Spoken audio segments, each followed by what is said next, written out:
All righty. Well, welcome, everyone. Thank you so much for joining us for the Science of Mind Archives and Library Foundation. It's a very special presentation that we're giving this night. And it really is targeting our friends of the archives. We're grateful for our friends, and we opened it up to anyone who is interested as well. But the friends really are our foundation that support what we do, our preservation work, our research, and everything. So it's just a really special thank you to each one of you. So thank you. And it is my honor to introduce Reverend Mark Gilbert. He's been on the Science Mind Archives Board of Directors for 4 or 5 years. I think it might be going on 5, and he's one of our key researchers, and he just loves this stuff. You're going to discover that very quickly.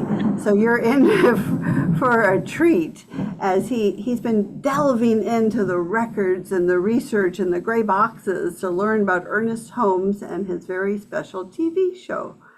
And so again, thank you so much for joining us. And without further ado, I hand it over to Dr. Mark Gilbert. Yeah. Thanks, Kathy. Appreciate it, and appreciate all you're doing in support of this program. And thanks to everybody for joining tonight.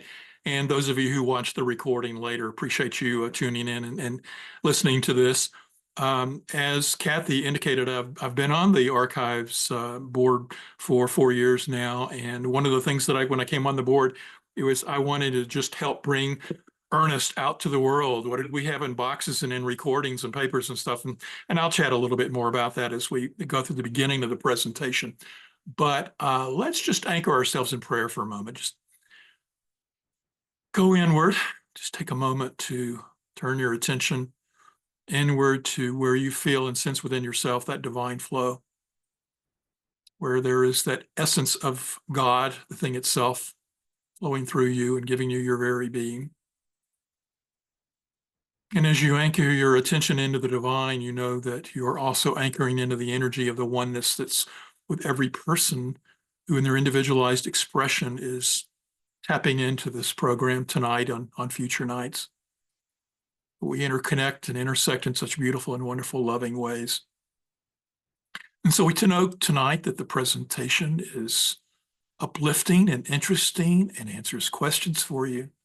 We know that it furthers your love and knowledge of science of mind and its background and history. We know that it connects you to other people through this process, reminds you of your oneness, and it anchors into you an awareness of the deep love that you have for this philosophy and how it has impacted your life and changed you. And so we know tonight that everything that needs to be said is said. The technology is supportive at the nth degree, and that all of this feeds our souls at a deep, deep level. So thank you, God. Thank you. And so it is. The program that you're going to get tonight was prepared for the Science of Mind Archives grand opening that we did in Unity Village a few months ago. And as we were preparing for our gala and grand opening, one of the things Kathy and I talked about is, there's a lot of people who couldn't come, and perhaps we should do some of the presentations from the gala at a way that other people can participate and get the information from them. And we've often had the level of friend support. And so we said, let's open this up to all of our friends and make sure they can come in and partake of this as a thank you for being a friend. And so even though we are doing this tonight, I want you to know this is the first of several sessions that we're already looking at that we're going to want to be doing. So you're going to be getting more emails from the archives over the next year, including some coming later this calendar year, that will be information on other sessions by other individuals and perhaps myself again at some point, where we're digging into the archives and giving you information that maybe is useful for you, in terms of understanding the history of our program. So what I'm going to do is share my screen with you now. And as I share this is the one part where I have to multitask. And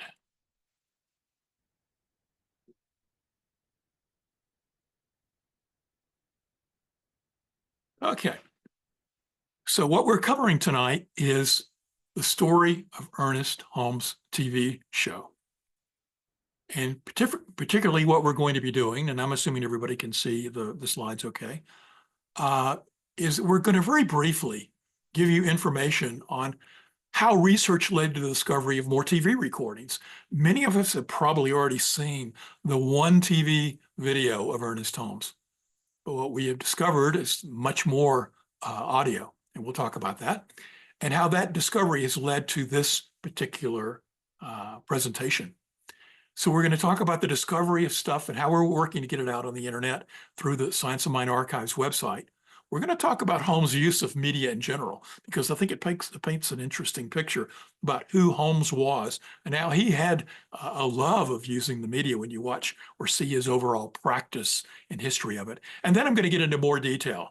Most of tonight will really be about the story of Ernest Holmes' TV show, how it came about, why it ended, what its format was, and all the questions that I think you might have about it. And speaking of questions, what I'm going to do is run through the presentation, and then we're going to have Q&A at the end. And so I would invite you, if I'm going along and you got a question, to jot that down on a note or something. If you put it in the chat, well, maybe we can come back and look at it in the chat as well. But I am going to run through the presentation and come back and do Q&A towards the end, because I do want to answer any questions. And I think sometimes I will probably answer a question that you might have before we get, you might get the question in your mind before I get to that part of my presentation. So I want you to think of what I'm not answering for you, and be sure and bring that up if I don't cover it. So a little bit about, okay, what's happened. When I came on the archives in the board, one of the things I asked Kathy is, how can I serve? What can I do in addition to being a board member? And so we talked about the fact that at that point in time, there had been a sort of a pause on putting out any more Ernest Holmes documents that had never been issued before. And the website was sort of static and not growing with a lot of content. So I said, well, I've got my own website. Let me see if I can take a stab at getting this done. And so what we had out on the website was we had a lot of documents, but there was no categorization of them. And here's a little tip. If you see on the screen that cover on the upper left-hand side, that's the cover of the old documents that were on the website. And in a moment, you'll see the cover that's on all the new ones. So that's one way you can sort of delineate the ones that were put in years ago, but now we have a newer cover with a newer disclaimer on it, et cetera. But so we have that cover. And then we also had the status that we had was that the things on the website weren't categorized. So you had things that Holmes had done that were books in the same listing with things that he did that were transcripts and things like that. And so we wanted to clean that up a good bit. Also, there was a lot of stuff not on the website. And all of the originals, if you've ever been to the archives, there are those papers that you see on the bottom on the right-hand side. Very thin, kind of onion kind of paper, oftentimes with carboned typing on them. And these have been scanned to a degree, not all of them, but many of them were also transcribed by Nan Agristi, who's a practitioner out in California. And we had tons of stuff that Nan had already transcribed into Word documents that we used to get out on the website. But she had tons more that had never been put out there. And so we also needed to finish transcriptions of things that we were newly identifying and get them ready for the web. And so what you see here is we created some categories on the website for the documents. And so ebooks, radio, TV transcripts, et cetera. And then we have our new cover that we began posting new material. We did go back and take all the prior material that was on the website and categorize it into these categories. And so now there were already some radio and TV transcripts out there, for example, and they're now under the category. So if you just simply want to go find things by category, you can do that. Also, the search feature covers all the categories as well. In the midst of doing all of this, we also discovered and knew that we had a lot of audio recordings that had never been placed on the internet. And so we had tons and we still have a lot of audio recordings that have never been digitized. And we are in the process of inventorying those and digitizing them. But when I came on the board and started getting this stuff ready, working with Kathy and a team, we did an initial analysis and realized that we only had a few short audios and some short prayers on the website. And we needed to make some technical changes to the website to allow longer audio files to be made available to people who are friends or subscribers. So we had to do those website changes. And we also had many audios already digitized, but they had not been identified as to what they were. So one of the initial actions taken in all of that was updating the website to have it ready for audio, where now you can stream stuff or you can download audios from the website. We also created the categories that we placed the audios into. And we also went through all of the previously digitized audios and identified what they were. Now, I can't overemphasize how much time that particular step took, because that was listening to audios and figuring out, was it a radio show? Was it a Sunday talk? Was it, a phonograph record that he did? What was it? There were a number of things that initially were unidentifiable, had no idea what they were. And over time, as we started categorizing things and had this pool of audio recordings that we weren't clear what they were, it started becoming more and more apparent what they were. And we also started creating transcripts for these. We also made a decision is to share these audios with people who are either subscribers to the website or friends of the archives, as you guys are. And as I mentioned, we continue to digitize more audios, including some exciting finds that have just come about in the last few months. Talk more about that in a minute. So some of the initial decisions we made in changing the website was to put the categories, and you can see them there. We also started digitizing categories and recordings by Raymond Charles Barker and putting them out on the website, and also recordings by a few other Science of Mind luminaries that you can go and find under the other audio recordings. And we'll continue to do those over time. And on the right-hand side of the screen here is what it looks like if you go to the website. And as a friend of the archive, you must log in to see the picture, the download now box, and that little green box right there with the play button. If you're not logged in, these do not appear. So one of the questions we often get is, hey, I don't see the audio recordings. I'm getting something else. And you'll get some placeholder text that says it's for audio, for website subscribers or for friends. And so all you need to do is log in and you'll get this kind of screen for any of the audios, allowing you to either download them or play them right there from your computer. Now, in the midst of doing all this, you can imagine there was a lot of stuff we were finding, and we had to get a tighter control over it. So one of the early steps was to start categorizing Ernest Holmes' stuff. He was such a prolific guy. And this is one page or a portion of a page of a spreadsheet that's available to you if you want to go see it, download it, play with it. You'll notice along the bottom, there's categories: radio, TV talks, records and tapes, invitational classes, etc. And if you click on the different tabs, you will get the list of what we know about in terms of something from Ernest Holmes. You can scroll down and you'll then also find the titles, the dates of all his radio shows, the TV shows that we know about. You'll find out if we have the audio recording available and if we've put it on the website yet. And we've also started a process of clipping the prayers out, because a lot of people wanted to use the prayers. And so on the website too, you can download Ernest Holmes prayers, and most of them come from radio shows, but many of them also come from his TV shows and from his Sunday talks. If you want to research on your own, there is a page on our website under Free Wisdom that has something called Research Tools. And if you go here, you'll see this research inventory of Ernest Holmes content, and it says link to view the Google Sheet inventory. If you do that, it'll open up that page I was just showing you, and you can play around and look at all of it, download it, and you can't make changes to our use tool of it, because we're constantly updating that thing. As we find something new, we put it on that inventory. As we post something on the website that wasn't previously there, we update that, etc. So it's in constant use, but you can always download the current version of it or look at it if you're curious about what does the archives have in a particular area of Ernest Holmes. Another useful tool I mentioned while we're looking at the screen is that the Minister Reverend Catherine Neville Smith produced some CDs with Ernest Holmes quotes on it. They're free for you to download. You get them into a Word document that you can search on and use those quotes. And she's graciously had made those available to us a few years ago, and her version is available on the website for you to search. So that's there for you as well.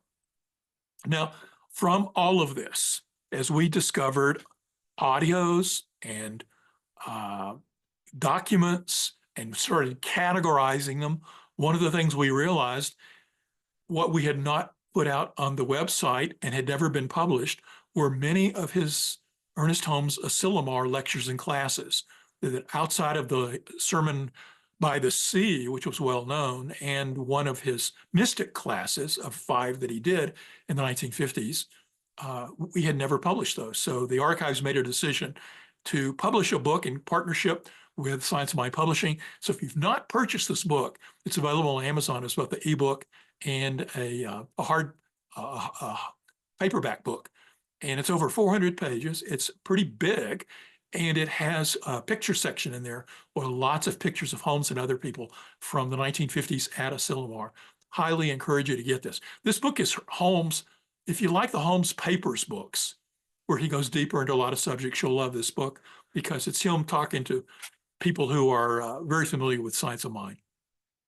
One of the things we also discovered after the book went to print was a home movie of Ernest Holmes taken at Asilomar by some people who had come and in the middle of a 30-minute digitization of their home movies, there was about 2 or 3 minutes of content at an Asilomar conference in the 1950s with a few clips of Ernest Holmes. And as far as I know, those clips, along with the TV show, the one TV video, are the only movies and moving pictures that we have of Ernest. So all of this is to bring us up to the fact that these audios that we discovered by going through these audio tapes and the inventory of trying to create sense out of what all we had led to us discovering that a lot of the audios we had were audio recordings of his TV shows.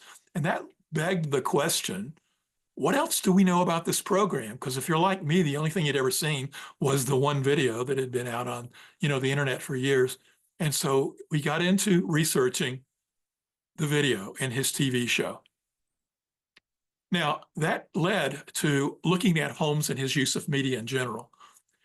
If you are a reader of the Science of Mind magazine, I'll just call your attention briefly to the fact that in the current issue in July, this gathering of information led to an article that is in the July issue about Holmes and his use of media.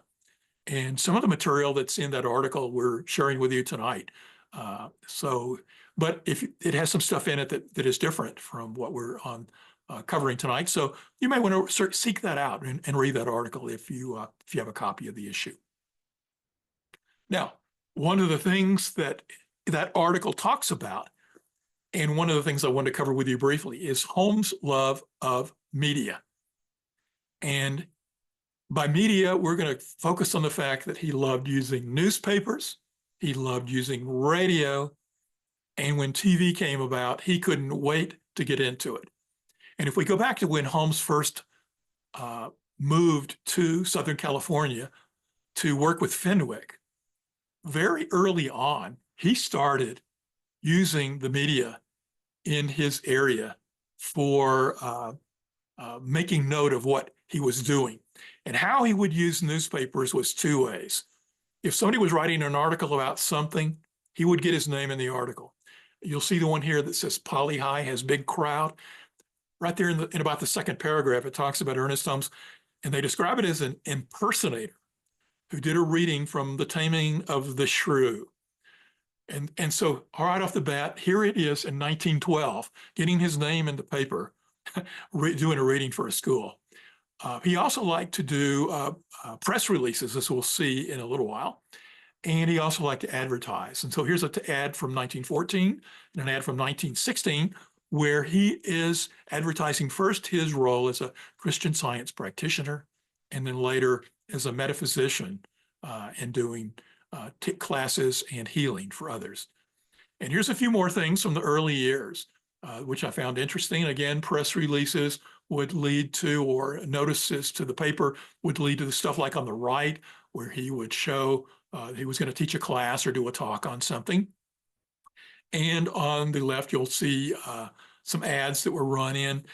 He and Fenwick both would use, in fact, Fenwick wrote some really long columns in the Venice paper. Every Sunday he would write something in there would get published on Saturday, actually, where Fenwick was writing about some metaphysical concept and usually announcing what's going on at his church. But early on, Ernest was taking advantage of that, and so there was this constant flow. And if you go back and search for Ernest Holmes in the newspapers of the day in the LA area, you are going to find tons and tons and tons of his reports, his releases.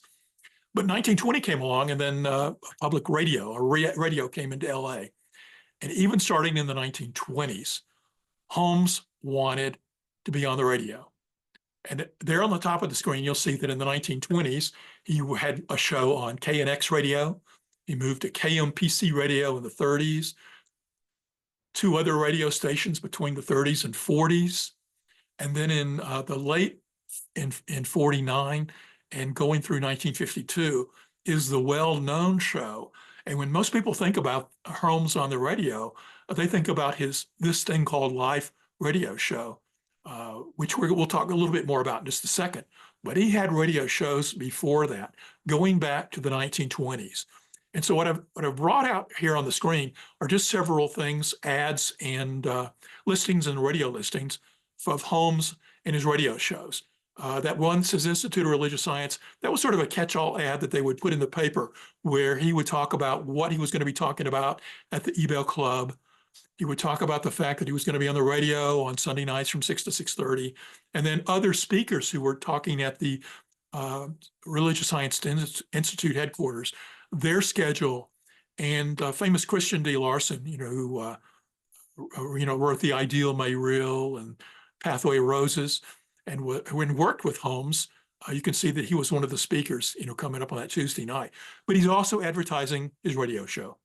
And over on the right-hand side, you see that his radio show, when the stock market crash occurred in 1929, Holmes went on and did a program about the metaphysical standpoint, an interesting discussion about the stock market flurry. Now, we're all familiar with TV listings, but back in the day, radio listings were the key. And right there, you'll see the radio listing for KMPC radio in 1933. Ernest Holmes was doing a talk on the topic of love. So Holmes loved radio. Moving on into the 30s, the Science of Mind magazine started advertising Holmes radio shows in it. This is from the January 37 issue, and the one on the left shows his radio programs and their schedule.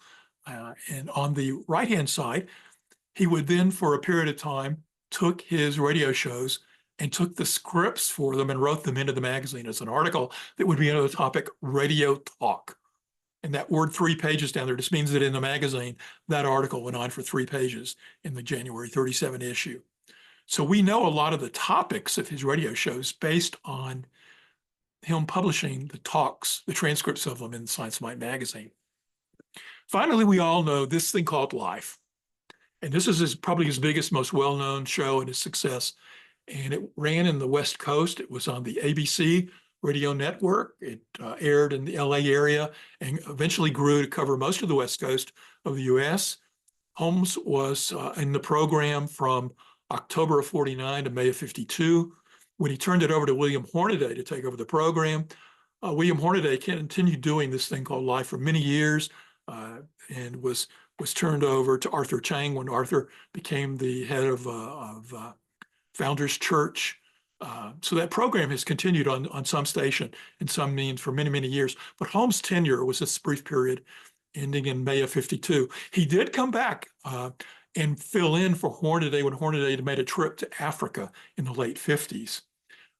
And we do not have recordings of those, but we do know the topics that he talked on. And they were topics that he had used back in the period when he was doing his show from 49 to 52.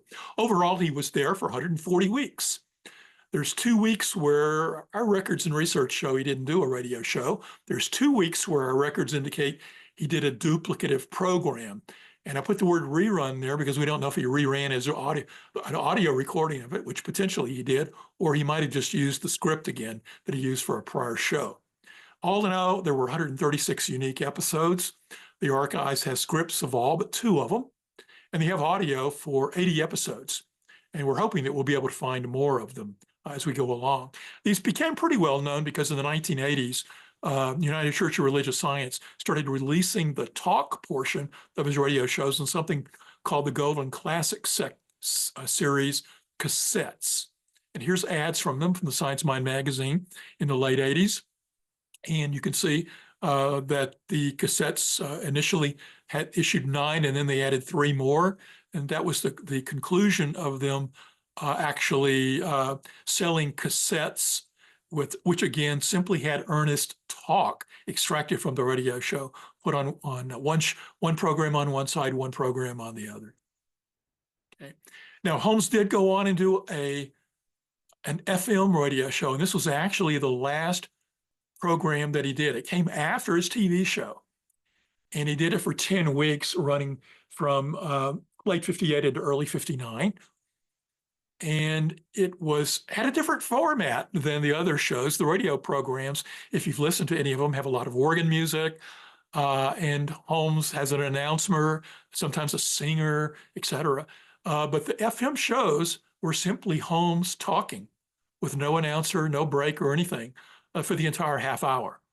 And so they're kind of an interesting thing. And when I first heard them, some of the audios of these, it really threw me off because it was unlike anything else that he had done. It's just like 30 minutes of him talking.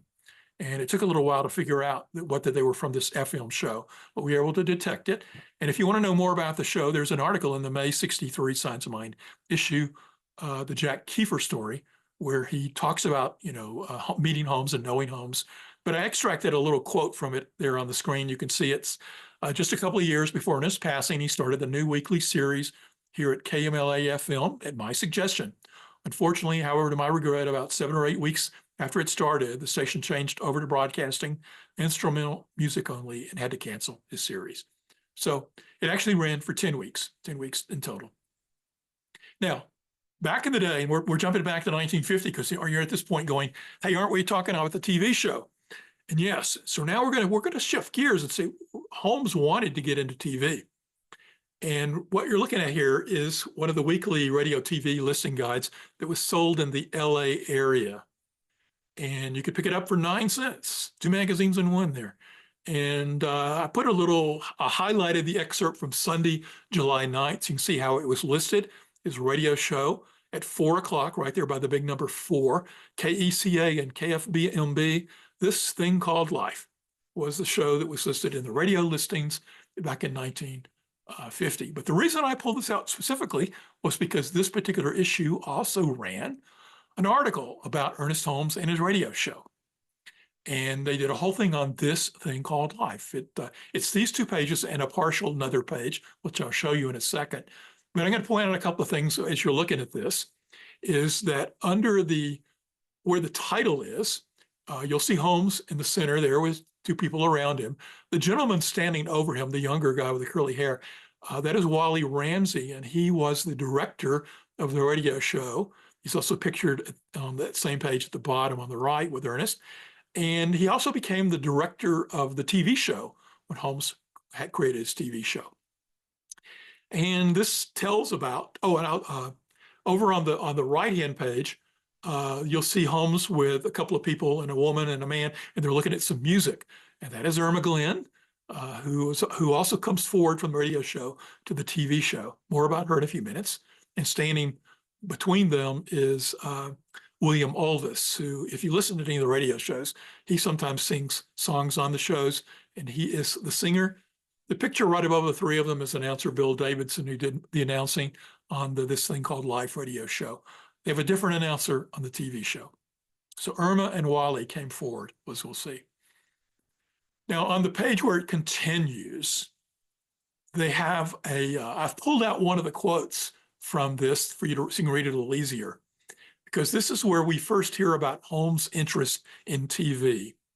He says, at the present time, This Thing Called Life is heard every Sunday at 4 p.m. over 8 ABC California stations, with imminent plans to expand to the whole Pacific coast. Dr. Holmes is convinced the program will be aired coast to coast within a year, Unfortunately, it was never done, never made it coast to coast. And he's eyeing television with considerable interest. So even back in 1950, Holmes was already thinking about getting into TV. So now we are beginning a timeline where we're going to look through and look at how the TV show came about. And the first indication of anything happening that led to the TV program actually begins in the summer of 55, when Ernest and Hazel are left a fairly large sum of money by a friend of theirs who passed away. And they discuss and decide to use it for a TV program. We'll hear Ernest describe this in a minute. Then in November of 55, Ernest had started the conversations with the Church of Religious Science about starting a TV show. And this is from the notes from a meeting in November, that after considerable discussion and individually expressed opinions as to the advisability of launching on a television program, it was moved that the matter be referred to the executive committee with full power to act as soon as they decide. The executive committee was essentially Ernest Holmes, maybe a couple of other people, but it was Holmes primarily a committee that was given the authority to make a decision. And obviously we assumed they approved it because the TV show came about. The next thing we know about is, and during this time, Ernest Holmes had been doing Sunday talks at the Beverly Theater in Beverly Hills. But we have recordings from one of the shows from April 15th, where he's announcing that he's going to be stepping aside from the Beverly Theater, and he's turning it over to Jean Emmett Clark. Now, this whole entire Sunday talk is out on our website, so you can listen to the entire clip, but I'm going to have you play the clip where Holmes talks about the foundations and the start of the TV show. He does continue after this, talking about Jean Emmett Clark and how he's going to be taking over the church and turning it into an affiliated church. And so if you want to hear all of that, it's out on the website for that particular Sunday, April 15th of 56. But let's listen to the words of Holmes as he was making the announcement. Some time ago last year, a very close friend of my wife and myself left this world without any regret, although her friends regret her departure. And I was very interested to learn a considerable sum of money to use for whatever purpose we thought would be that time the best. And we talked it over and decided perhaps the best contribution this could make would be at least a 6-month or a year's tryout. It's enough they had to pay for 6 months. Very expensive. Now I bet you guess what it is, television program. Now this is the greatest medium in the world today. There isn't anything that can compare with it. In the 3 years that I talked over the network here, Sunday afternoons, this thing called life, we had over 600,000 letters come in from the Pacific Coast, and the majority of them right from Southern California. So early in the fall, by the 1st of September, I'm going to start that experiment Sunday afternoon, but sometime between 4 and 6. 30-minute program of just getting up and talking. We can tell in 13 weeks whether we should continue or not. But we decided that in memory of our sweet friend, that probably this money would do a great deal more good there than it would for us to keep it or to spend it for some other purpose. Shows how little people in our field think of money. It's not an entity. The moment anybody has discovered what money is for and knows that it's a commodity and knows that you only need a certain amount of that kind of a commodity, that moment their possessions no longer. Okay, that's where I cut it off. I'm sorry I accidentally stopped it a second ago, but I did want you to hear that clip of Holmes talking about his the TV show. Now, the next thing we get from Holmes is this comes from a transcript. He taught what were called Tuesday invitational classes. If you read the Ernest Holmes papers books, you'll notice that a lot of the chapters in there are transcripts from this class he did. The Tuesday invitational classes, sort of like the Asilomar book, they're more advanced stuff. They're more advanced classes where people who are steeped in science of mind would come in, and Holmes would do deeper teachings with them, et cetera. And so in one of the transcripts from his class in May of 56, he made the statement that you see there on the screen, that he wants to build up the consciousness for the television program. The program will start on the 1st of September over KTLA, Channel 5, Sunday afternoon between 5 and 6 p.m. It'll be a 30-minute program, and as far as the public's concerned, it'll be sponsored by the Science of Mind magazine. That's the basket of eggs. The reason it's to be sponsored by the Science of Mind magazine is that the magazine covers the territory, which is Southern California, where we know the magazine's on sale at practically every newsstand. It contains a list of our churches, the largest number of which are in Southern California. The magazine brings about 90% of the work in the healing department, which shows it's the biggest service we have outside of here. It sells at least 75% of our correspondence courses, and I don't know what percent of our books, but particularly since this program is in Southern California and only covers Southern California, and since it's on sale on the newsstands, I can take an article in the magazine and I can say I wrote the article or explain the article and say you can pick it up on the newsstands.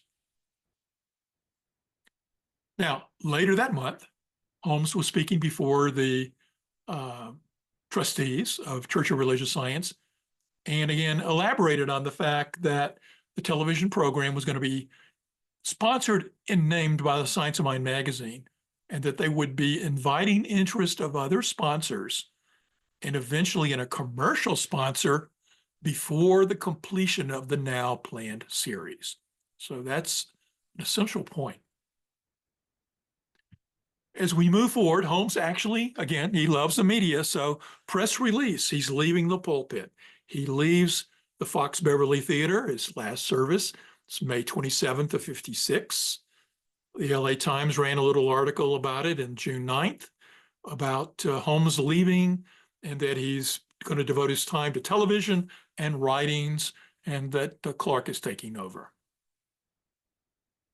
Now, not a whole lot is known what happened in the summer after Holmes leaves the Beverly Theater, but it apparently is getting ready for the TV show.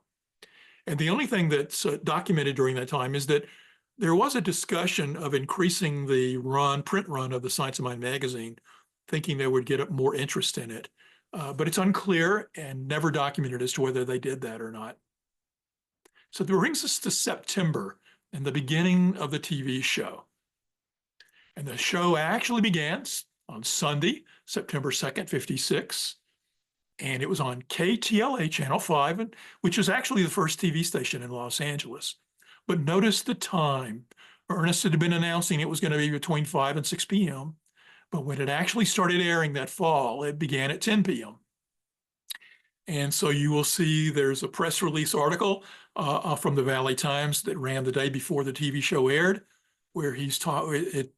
And I have to stress this same sort of article ran in a couple of papers in the LA area, which makes you think that Church of Religious Science probably they wrote this article and the papers just picked it up and ran with it. But it talks about them starting this program and it's builds off the success of this thing called Live Radio Show. The TV listings on the right-hand side of the screen, if you look at under 10 p.m., got some formidable competition at 10 o'clock. There was a game show called the $64,000 Challenge. There was the Loretta Young show. For those of you who might be in my age bracket, remember Loretta Young. She had her program on at the same time. This thing called Life, Ernest Holmes. And then you can read through there. I find it interesting that Reverend Oral Roberts had a show opposite Ernest while this show was going on Channel 5. So 10 o'clock, it didn't start when he wanted to, but he is on Channel 5, which is the preferred channel and had the bigger coverage in LA. Again, they ran ads. And here's an ad that was put in there announcing the debut of Ernest Holmes' TV show. And it ran on September 1st. It says that the program is going to be called How to Use the Power Greater Than You Are. And it's sponsored by the Science of Mind magazine. Here's Channel 5. This is what the studios look like in the time that Ernest would have gone there. Also, the control room is pictured at the time that Ernest was there. Their logo, what they ran on the TV station, is shown here. And I'm showing you here another ad because Ernest Holmes and they ran ads every week for the program to drum up people to come watch it. And so here it is, Sundays, 10 p.m., Channel 5, Dr. Ernest Holmes. Next thing we know, in November, there's an announcement that their contract with Channel 5's been canceled. It's expiring, and they weren't able to get another program time at a suitable hour. Therefore, they'd made the decision to move the show to Channel 13, KCOP TV in LA, on December 2nd. And they were signing a new contract with the new station that they would have 2 weeks' notice they could give if they needed to end the show. And the board agreed, let's move over to the new station. And they did it seamlessly. At the end of November and 1st of December, December 2nd, everything is now on Channel 13. The TV listings show it at 7 o'clock on Channel 13. The ads in the paper show it on KCOP Channel 13 at 7 o'clock. So they have moved the show to a more preferable time on the one hand, because it's earlier in the evening, but still not that time that Ernest thought he was going to have. But it's in what we call prime time. And so he's up against Jack Benny and the game show You Ask For It and some other things. So obviously a little stiffer competition at this earlier time frame. And another thing to know about LA back at this time is that the broadcast signal for Channel 13 wasn't quite as strong as it was for Channel 5. And so they didn't quite have the coverage that they did on the first TV station. Here's what's Channel 13 studios look like, their logo. They had changed their name a year or two earlier from KCOP to KCOPF from KMTR, from KLAC. And so the guy with the TV camera, that's what the only photo I could find from the control room or the old TV station where Ernest would have broadcast the second part of his show when he moved to the new station. And so then what happened next? Well, no sooner did December, they had started on Channel 13, then already they're looking at the fact that their money's running out. And you can see the note there on the screen about them discussing whether or not they're going to be able to continue. The money's running out after the first program in 57. And so they make a decision that the program will end by the 1st of March if nothing happens. And by if nothing happens, we assume they mean they don't have a financial sponsor, because if they can't find a financial sponsor, they're not going to continue. And so the last program actually aired on February 24th, 1957. They did not find a sponsor. So what do we know? We know that it ran for 26 weeks in total, 13 weeks on Channel 5, 13 weeks on Channel 13. And we know that it was made through a bequest to Holmes and that they were seeking a sponsor beyond the Science of Mind magazine, a real sponsor who could afford to pay for the program, and they did not get that. So it appears they ran out of money. Now, which raises the question, how much did it cost to make a show in LA in the 1950s? Well, I got to say, we don't have the contract. We look for the contract and we can't find it. So we don't know what the actual cost was. And we do know, however, in general, Channel 5 was more expensive than Channel 13 because 13 had a less coverage area. However, generally speaking, if you ran a program at 7 o'clock, it was more expensive than a program at 10 o'clock. So that might have been a wash, but we don't really know. Cost for producing a TV show in that time was buying the airtime. You were buying the airtime, and then you had to pay for the production of the TV show.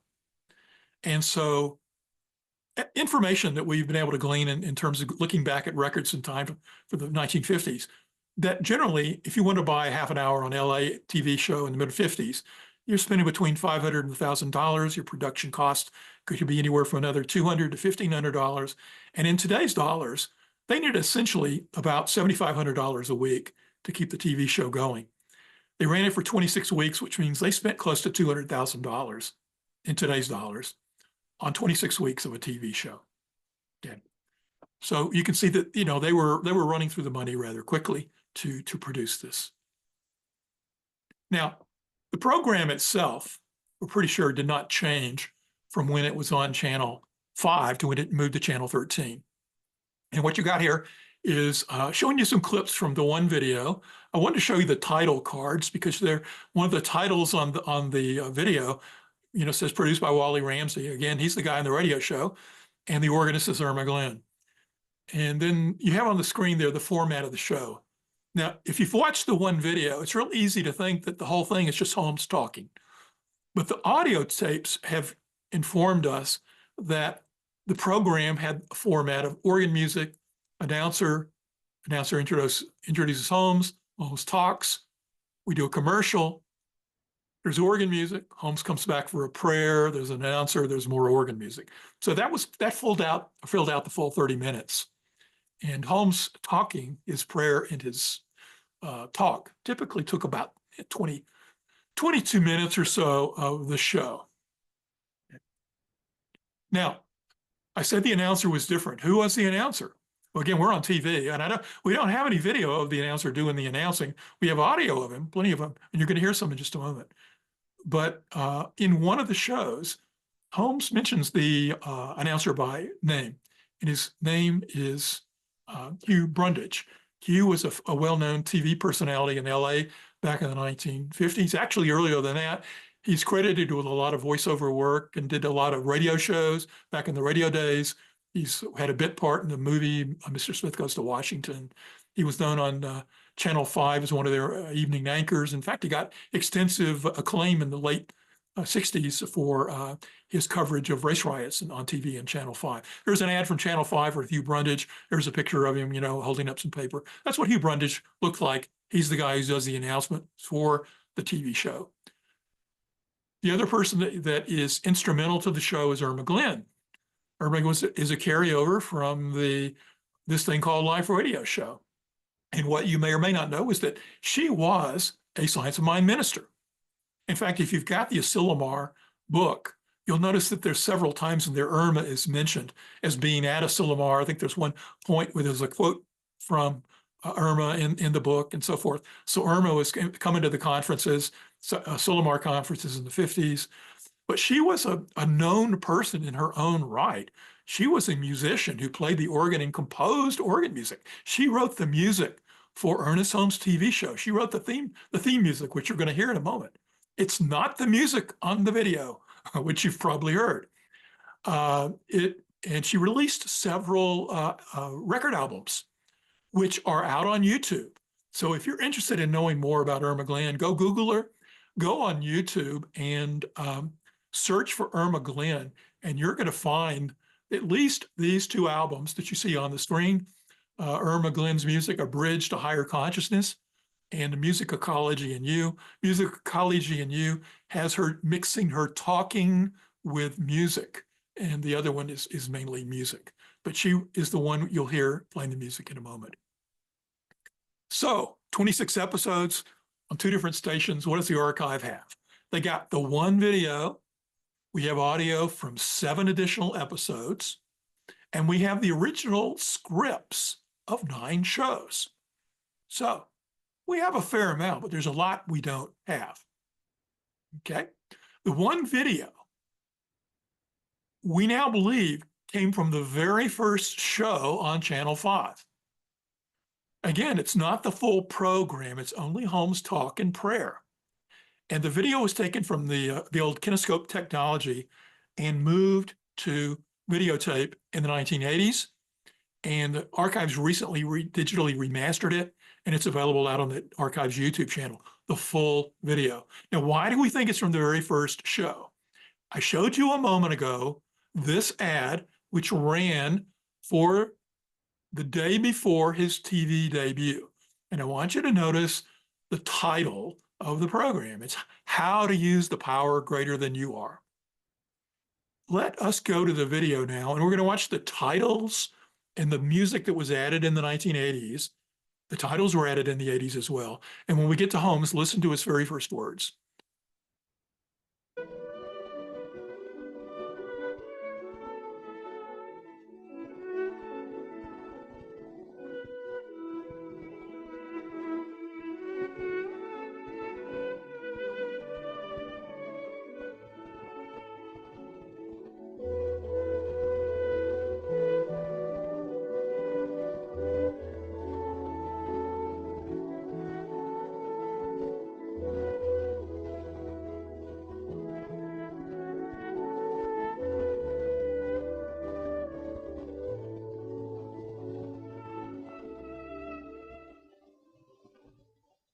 This evening, I am going to talk to you about a power for good in the universe, greater than you are, greater than I am, greater than all of us.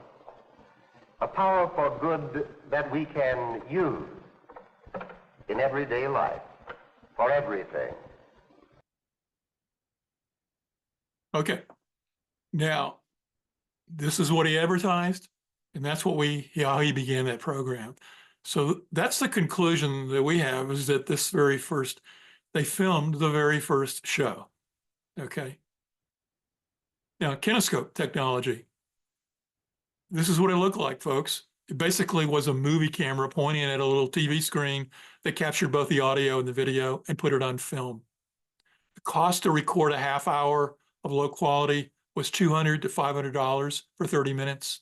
That would have cost them about $2,000 to $5,000 in today's dollars. So when we asked the question, why didn't they record more shows? That would have run through a lot of their money for the show. It would have cost them a lot more money. Although you and I would all love to see more videos of Holmes.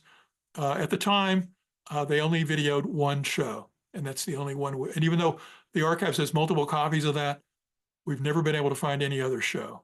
Okay. Now, this is an ad from Science of Mind in December of '87. This is when that video actually got transferred to VHS and sold. And you can see there under the reading on the bottom there is that the only live television recording Ernest Holmes ever made. This historic program recorded in '56. For years, it remained in storage and was unavailable until a copy was made on 16 millimeter film for limited showing.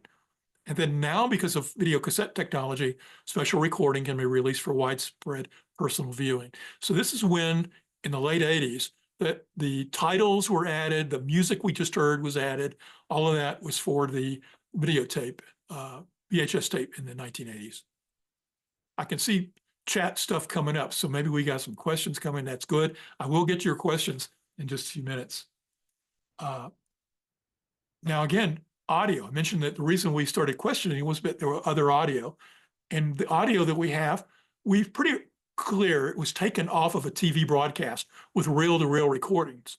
So somebody sat with a microphone in front of their TV, and that's what we had, and we digitized those, and we found them, and you're going to hear some chatter. So let me just very quickly.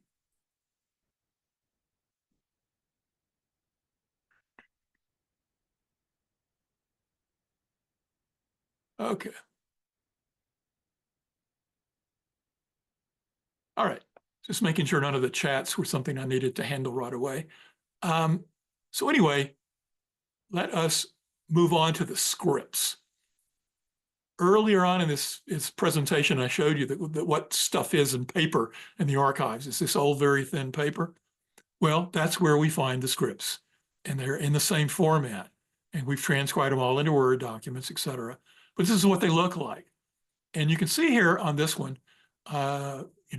that it says TV Talk, January 20th, 1957.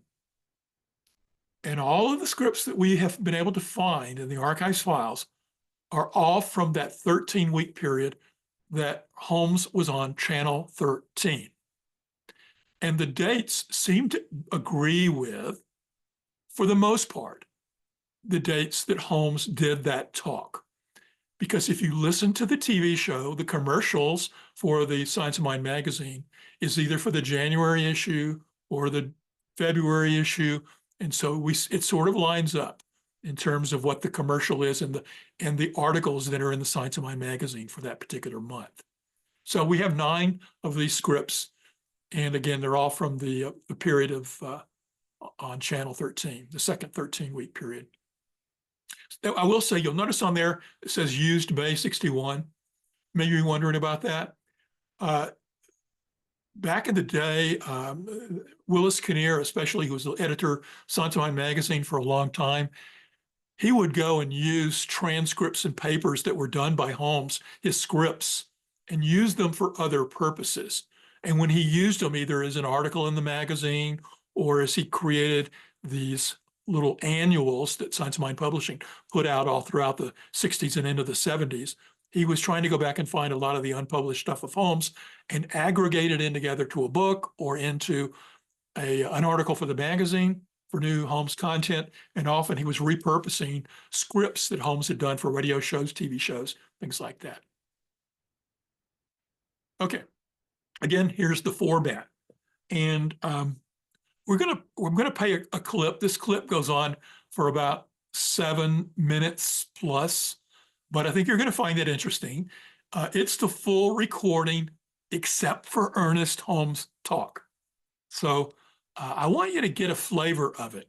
So here is the program from the beginning, and you're gonna hear some chatter as the microphone picks up the stuff off the TV station before the show begins. Angeles. Around the world developments and the latest news of the hometown. That's the Culver City Star News. For information, phone Vermont 95271.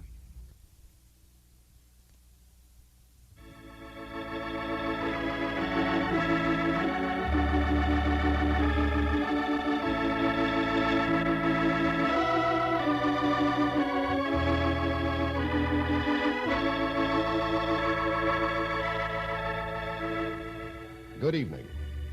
The Science of Mind magazine takes pleasure in presenting this series of informal programs featuring Dr. Ernest Holmes, noted author, philosopher, and spiritual leader. In just a moment, Dr. Holmes. By the way, have you obtained your copy of the Science of Mind magazine for the month of January? I'd suggest that you get the habit of reading this wonderful magazine every month. Learn, as thousands of people have, that the help it can give you in meeting the problems modern life confronts us with constantly. The Science of Mind magazine is a daily guide to help you to use the power of positive thinking, the power that Dr. Holmes speaks about each Sunday evening. The articles in the magazine are written by men who have spent a lifetime in learning how to use the power of positive thinking and are now writing about how it can be done, so that you may have this freedom that they have discovered after long years of research and work. It's on the racks of your favorite newsstand. Get your copy tomorrow. Do yourself a good turn and get the January issue of the Science of Mind magazine. And now, Dr. Ernest Holmes. Good evening, friends. It's very nice to come into your home again tonight and discuss a subject I think will interest you, which I have called spiritual psychosomatics. We hear so much about psychosomatic medicine now. Everyone is accustomed to the thought that the mind has a very definite influence on the body, so much so that we are told that someone has said the healing of the seamless dress is by our beds of pain. We touch him in life's throng and press, and we are whole again.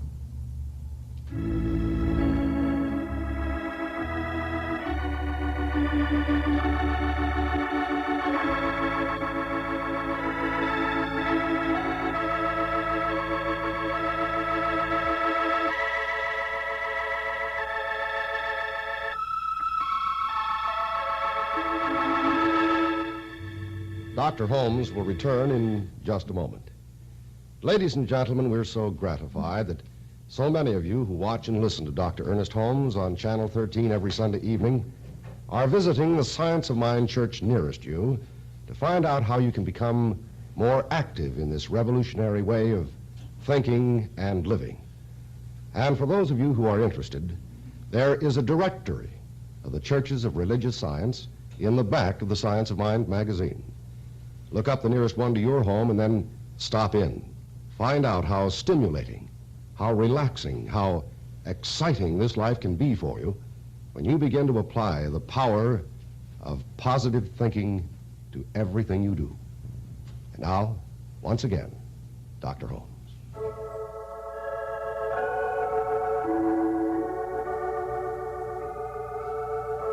Now, in taking our thought for our meditation, let's remember we're not trying to crowd or push anything. It's rather a relaxed feeling, an inward sense, this is the way it is. As we say together, there is one life. That life is God. Of a necessity, that life is perfect. That life is in me. There must be then and is something within me also which is perfect. This one life in which I live and move and have my being. I have complete confidence in this life. Flowing through me, it establishes circulation, assimilation and elimination. I sleep in peace. I wake in joy, and I live in a consciousness of good. And it is my desire that every person I meet and society as a whole shall be made glad by my being there. That something which I am certain of myself shall not influence them.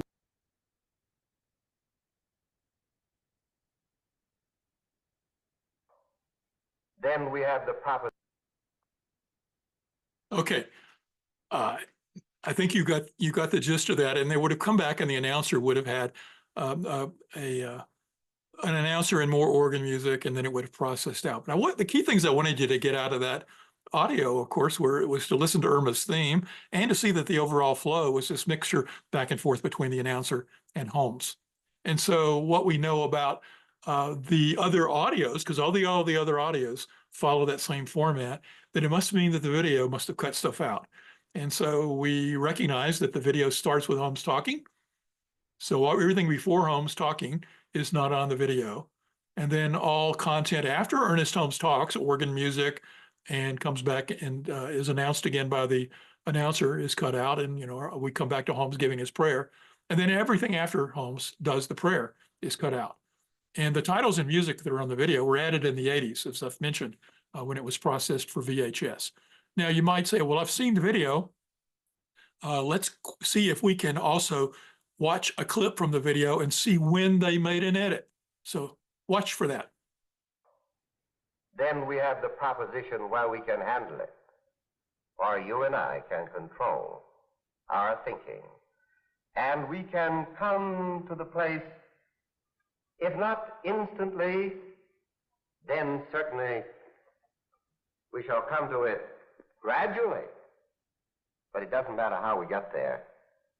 We are going to come to a place where we believe in the power greater than we are, believe in ourselves because we know it, and believe even right down to the method we're using, that our own thought, our own meditation of prayer, whatever you choose to call it, will convince everything within us that seems to doubt. Perhaps out of all the doubt and the yearning and the longing, you and I will come to know there is a power greater than you are, than I am, and we can use it.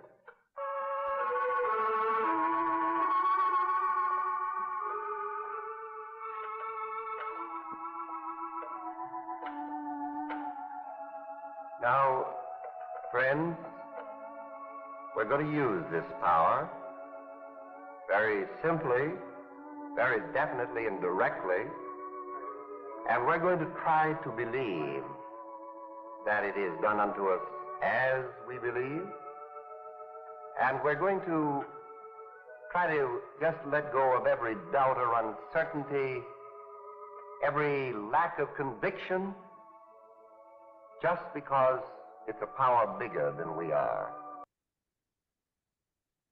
You probably caught it, but where he was standing and they come back to organ music and he's seated is where they cut out the other parts of the program. Okay. Now, you probably are at this point say, I want to see the whole show. And if you haven't seen it yet and you want to see the full video, like I mentioned earlier, it's been digitally remastered and it's on the Archives YouTube channel. Anybody can go view this. I'm showing you a clip on the screen. If you don't find it right away, just click on the video tab and popular, because it's the most popular item on the Archives website. If you want to see the Asilomar movie, it's on there as well as some other useful resources. If you want to hear all the audios, as a friend of the Archives, we have put all the TV program audios now in the last few weeks. The final TV shows audios that we've been able to discover so far are up on the website. So how do you know where to find them? If you log into the website and you go to audios and you go to radio, TV, audio, and you get to the page, I want you to look at the little pictures there. And you'll notice some of the pictures, Ernest is standing or sitting behind a microphone that says ABC on it. And the other is he's leaning on a counter. The ones that are taken from the TV show all have him with clips from the TV show. So that will help you quickly identify them. Now, what do we have? Here's the master list. I want you to quickly glance at it. I know the words are too small to read, but 13 weeks on Channel 5. The first show is the video, September 2nd, 56. We don't know or have anything else on Channel 5. Moves over to Channel 13 on November 2nd. We don't have the first 3 weeks there. Then we pretty much have everything from there on out, either the audio or the script, or in some cases, both. So that reads the question, where's all the others? And do we actually have, maybe we have everything.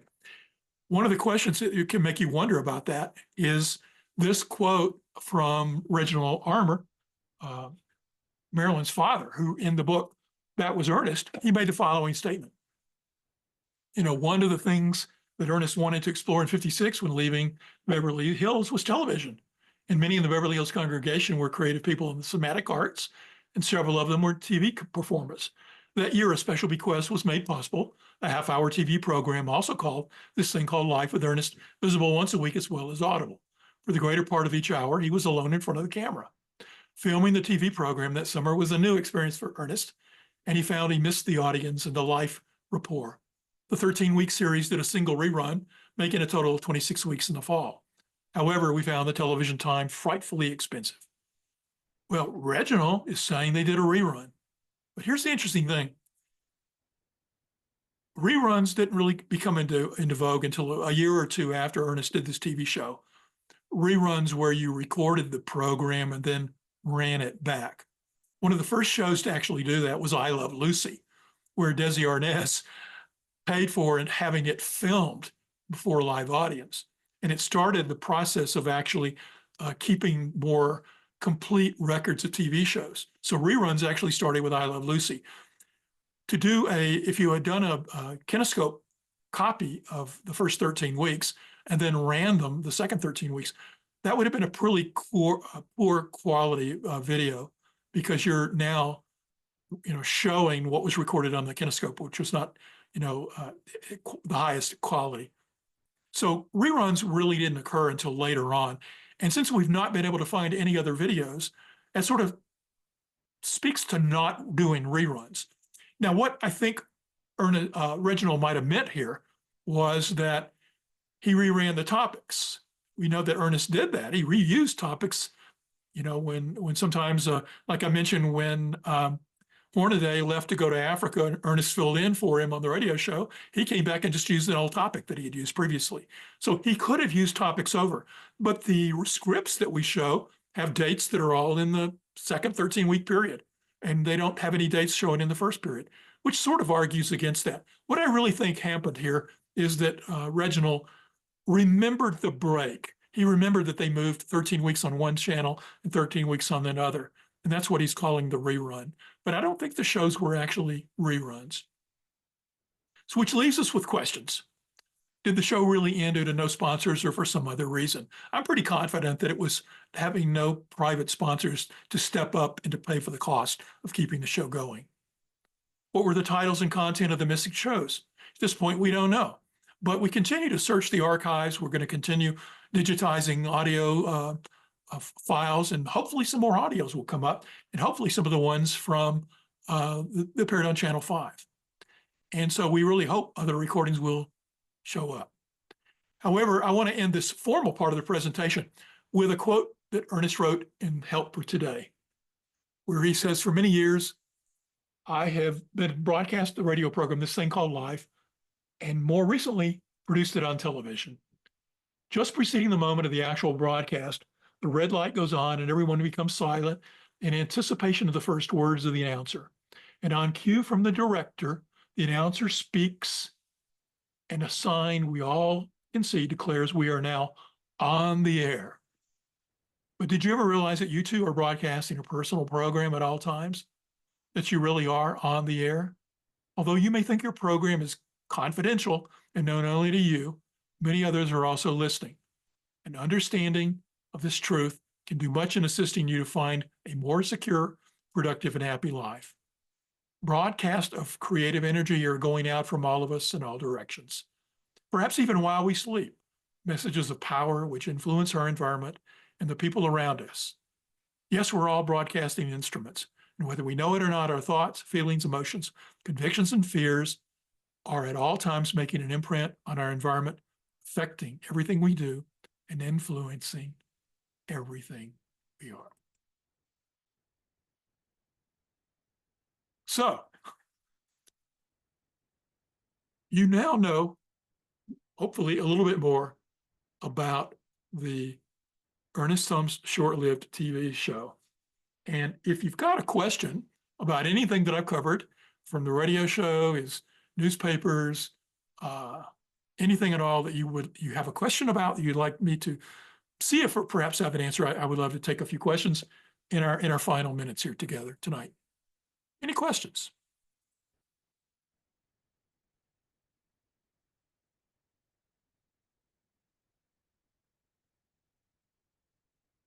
It's hard to ask a question, Mark, when everything is so clear. I mean, I felt like I was walking with you through everything. Thank you, Barbara. I appreciate it. Appreciate it. Yeah, it's like going on a treasure hunt or a detective hunt, piecing clues together. and it's fascinating to go through, and because you think you have an understanding of it, and it unfolds. And I will tell you, like figuring out the title of the very first show, which I thought, hopefully you agree. You can disagree with me, but I think what Holmes is saying in that video clip is the title that they were advertising for the first show. That only came to me late in the game, and it was only in finding that ad that I really said, that had to come from the first night. Otherwise, I sat there, getting ready for the Archives Gala presentation, not knowing where that show was. It could have been from either TV station, because I didn't have enough pictures of either TV station to piece together where was that filmed. But I'm pretty confident now it was over at Channel 5. Mark, I want to thank you so much. I don't know what the archives would do if we didn't have you personally. Thank you. Thank you. Well, thank you so much, Marilyn. That means a lot to me. I love supporting the archives, and I love digging in and doing this research. So thank you very much for that. And thank you. Hi, Mark. Yes. I'm Reverend Jeff. I live in the wilds of Tennessee, and I grew up in West Virginia where there was no New Thought anything. So for the people in California back in the day to have this app, it's just mind-boggling to me. And thank you for helping to put all this together for those of us who didn't have it originally, that we can go back now and catch it. So my question to you is basically, he couldn't have been the only one doing this. Ernest could not have been the only one doing this. Are there other programs out there that may eventually come into the archives that can be put up? Because if it's there, I'd love to see it. And my love is not our more modern teachers, but I love going back and listening to our classic teachers. So that's my question there. Great question. We have a lot of audios, but not video, of Raymond Charles Barker, who was and did a radio show for a Sunday program out of Alice Tully Hall in Lincoln Center in New York. And so we have a lot. RCB. So we have more of those. We're continuing to post a lot of his audio out and digitize more of his audio, but have not been able to find video so far of him. And I'm surprised by that. There are other people that we know have done videos. And one of the things that the archives did recently was go through a strategic planning process where we're looking at what's next for us now that we've successfully moved to Unity Village, and we're looking at how we grow and continue to expand our collections. And part of what we're planning to do is going through an identification process of what we know is out there that we're lacking, where we know there is something, and to proactively go get it. A lot of times the contributions and donations to the archives have come through either the work of Dr. Marilyn and her initial work to gather stuff and save it and protect it in the early days. And a lot of it now is coming in from when older ministers make their transition and we get materials from their family. And we go through that and find stuff all the time from where somebody had something that we didn't have. So not that we want people to pass on to get stuff, but that is one of the ways we get it. But what we're trying to do is now go and say, okay, we know there's other stuff out there. Let's don't wait. Let's proactively go find it. Let's go look at communities. One example is it's a little more contemporary. We have posted some audios of Fred Vogt, who was the senior minister for a long time at the Mile High Church here in Lakewood, Colorado, where I am. And he, along with Roger Teal, did a TV show back in the 1980s that many of us in the Denver area recall seeing.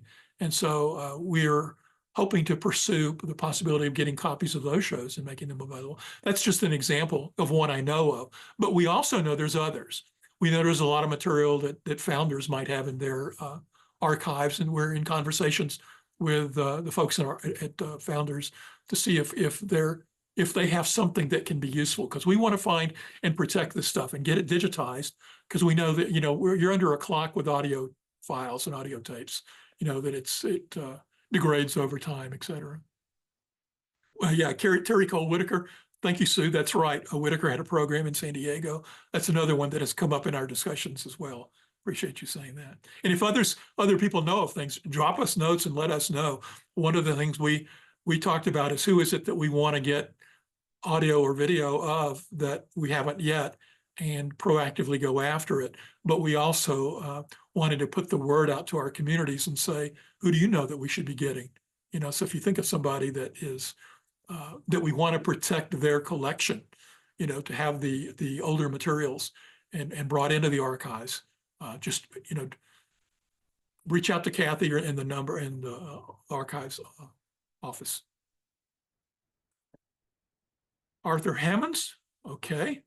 Thank you very much, Christian. That we'll make a note of that as well. Dr. Stuart Grayson had a half-hour radio program in the 1990s. Thanks, Karen. Kathy's pointing out that we're doing the Wise Sage interviews. That's another project that, if you haven't checked it out, we've gone through a process a number of years ago of identifying and interviewing some of the people that we consider wise sage ministers and others in the New Thought or Science of Mind movement, And those have all been released with the exception of one, which will come out soon on our YouTube channel. And we are in the midst of identifying other wise sages of people that we want to interview. And we have a working list right now, and we're proactively going after these people to film new videos, asking them questions and having them reflect upon their ministry and their career and the impact that Science of Mind has upon their lives, et cetera. So we're going to be doing more of those. We're taking a little break, posting some, and we're going to be coming back this fall with a new wave of wise sage interviews that we're doing. Any other questions, comments? I just want Jim to know Jim Lockhart, I'll ask Jim about it. You know, Jim and I are good friends, so maybe we can get that.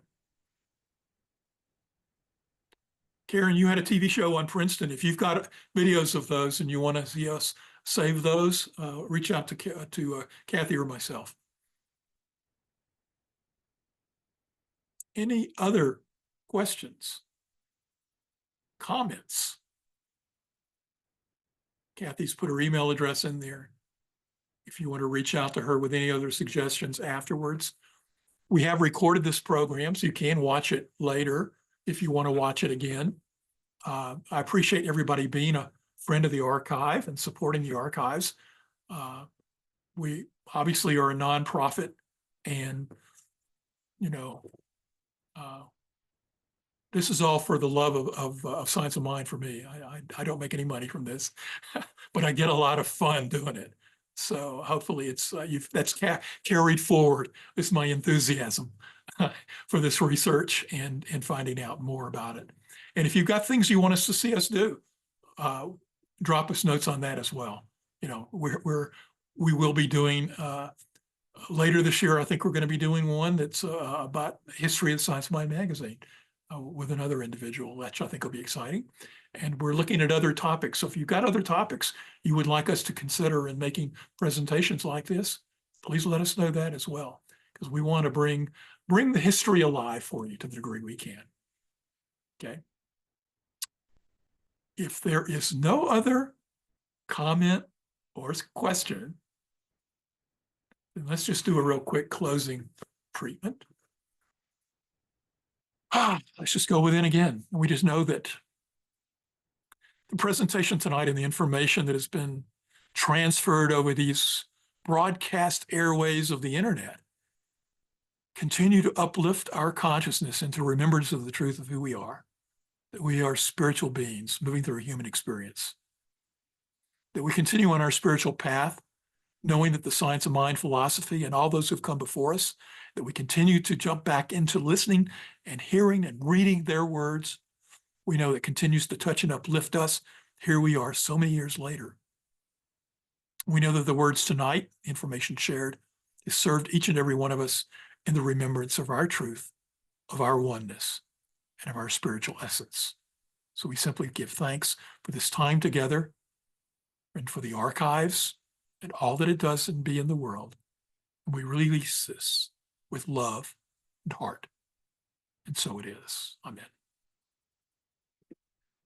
Thank you all for being with us tonight. Thank you so much, Reverend Mark. Thank you, everyone. We're so grateful. Thank you. Good night, everybody.